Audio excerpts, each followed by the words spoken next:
Hey guys, welcome to the next episode of the PH Toolbox.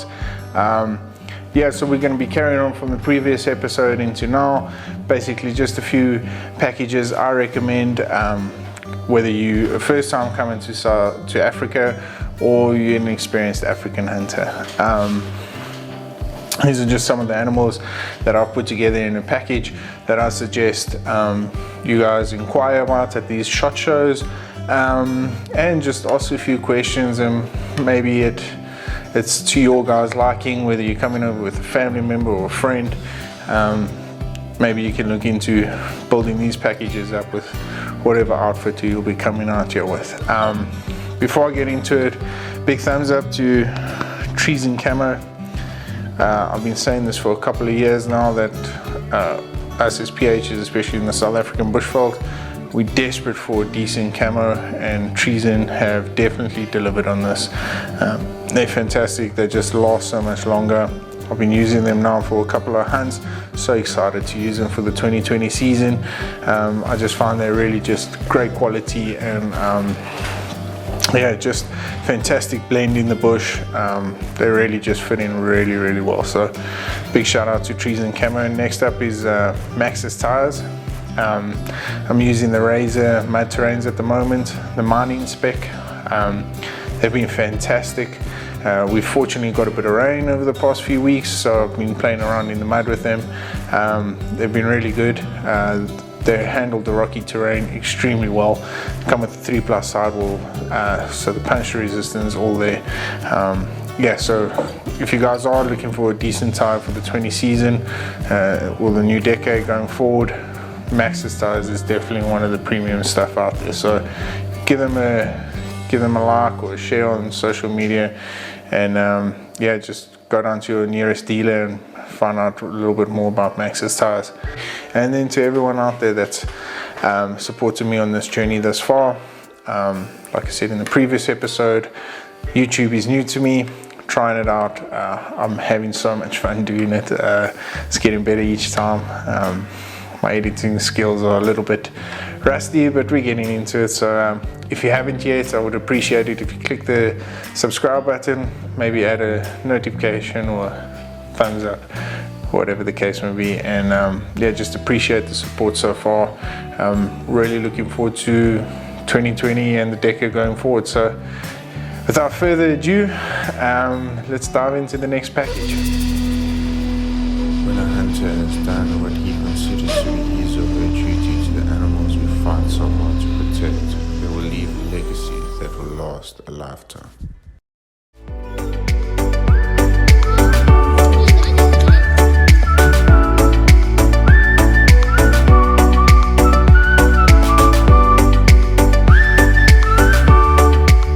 Okay guys, cool. So this package particularly I would maybe suggest between 7 and 10 days, leaning more towards the 10 days, and I'll tell you why a little bit later. So this I'm going to label as a PH Guides package.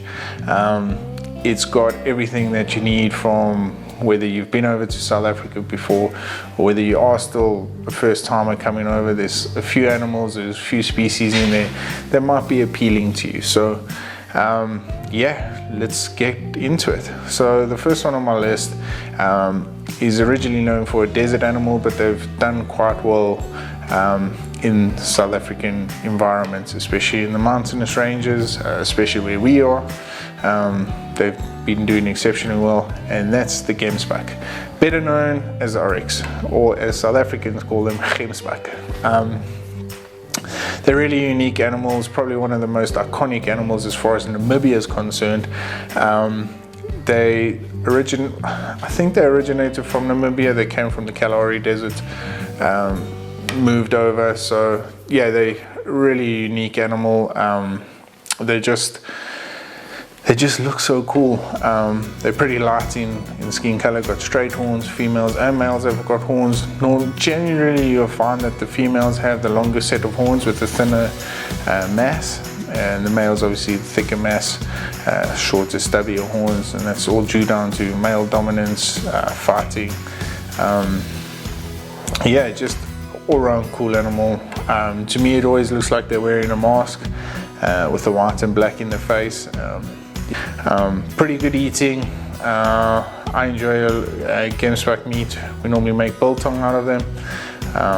But yeah, just a fantastic animal all around. Next on the list is the hartebeest or hartebeest.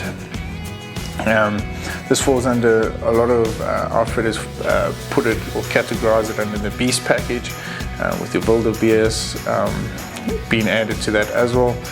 They're really unique. They've got a red color. Obviously different areas tend to differ a little bit as far as how dark the color may be, the color variation. Weird looking horns where they come forward and back. Again, males and females have both got horns. How you distinguish between the two of them, the males normally have a heavier set than the females. Body mass is pretty much similar, but males do tend to get a little bit more stocky. Yeah, they're pretty cool animals. Long, thin faces. Really neat animals. I enjoy hunting them. They normally travel in big herds.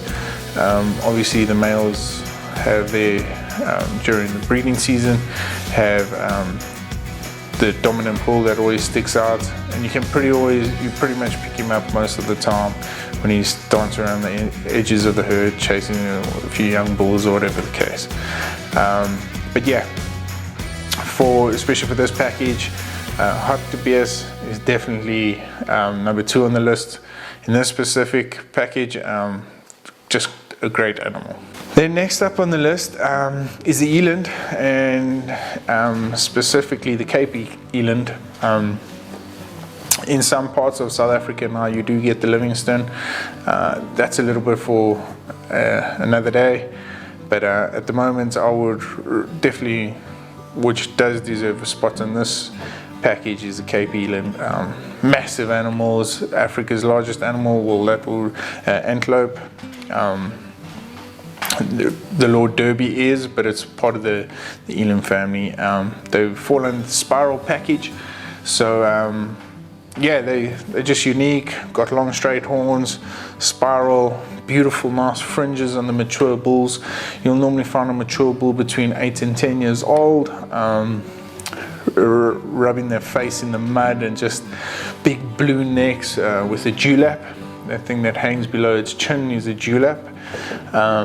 Just all around beautiful animals, and who wouldn't want one of Africa's largest antelope? So yeah, eland definitely number 3 on the list and deserves a spot on this package. Next up, I'm so excited about this one. Falls under spiral horn animals like your eland does, is the bushback, specifically speaking the Cape bushback. And why I'm getting so excited about this is my favorite animal of all time. I love hunting them. I just think they're the most beautiful African species out there. Personal opinion again, they really are. They're fantastic looking, especially in the Eastern Cape. We get darker color with the beautiful white spots on their rear ends. I've been hunting now, and I don't know whether I should be ashamed or or proud of this, but I've hunted many bushback with many clients, and I've never ever shot one of these for myself. And the reason is just I know that moment's just hanging out there for me when it comes around. I've been out so many times, every single year since 2008. I've been out hunting for one. I've had a chance or two, but buck fever gets the best of me. That to me is the ultimate animal. Hunting it is incredible. It takes a lot of patience, a lot of planning, a lot of perseverance, and it is one of the reasons why I suggest 10 days on a 7 animal package. Spend that extra time looking for a decent quality bushback. Yeah, it's just an incredible animal. I really enjoy it. The females don't have horns. They're a little bit lighter in color like the Inyala are. I'll get into that next. But your bushback rams are they're just so fierce looking, and you normally hunt them early morning, late evening. I've had more success in the evening than I have in the morning. although different areas do differ. But yeah, just a beautiful animal, my personal favorite, and I'm hoping 2020 is my year to harvest my first one. Really good eating. I enjoy it. A lot of people don't. It's got quite a unique taste as far as the wild meat's concerned. So a lot of people turn it into biltong or chili bites or dry sausage. But to me, it's really neat eating. They're quite aggressive. They're extremely aggressive, actually. A lot of dogs get killed on them. Guys send, once because they stay in thick habitat, once that shot goes off, a lot of guys send their dogs in after them, and once the dog bays, it's not scared to come for it. So a lot of guys have lost a lot of good dogs hunting bushback, and yeah, it's just, they really are an incredible animal, specifically the Cape bushback. You get the Chobe and the Limpopo, but East Cape for me is number one. Next up on the list is another one of my favorites, and I tend to lean a little bit more towards the spiral horn animals, and this one's the Inyala. I really enjoy this animal. It's got beautiful bell-shaped horns. The females don't have any horns. They're light in color, a little bit more orangey. The Inyalas are beautiful. They've got orangey shins, dark in color, white stripes, long manes. Beautiful animals, really just stick in there. They like the thicker shrub, again, like the bushback, and you typically find them in clearings when you're hunting them. You wait for those clearings to come out and then make plans from there. A lot of walk-in stalk, a lot of spot-in stalk. Amazing animals, again, part of the spiral horn family, so it falls under the bushback and kudu. So definitely deserves a spot on the list is the Inyala. Next up is the sable, and the reason why I put a sable in this package is because at this particular time, as far as outfit is concerned and pricing, it is not, there's never been a better time to come over to Africa and hunt a sable. And the reason why I say that is their pricing is extremely competitive compared to where the prices were 5-6 years ago. They call them the Knights of the Bush. Beautiful dark animals with white underbellies, big horns that curve back. Yeah, normally back then we would settle for a decent sized sable between 37 and above. Now you would want to get into the 40-inch range and above. Fantastic animals, and yeah, they call the Knights of the Bush for nothing. You do get various different sables. This particular one is calling the Southern Sable, which normally has been bred up into the east, into South Africa.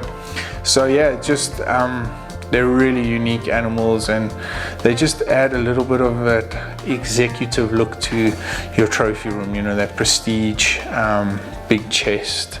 Animals, common way to that most people decide to mount them is on a pedestal with the chin sort of flexing their chest out, with showing the big curve on their horns. Both females and males have horns.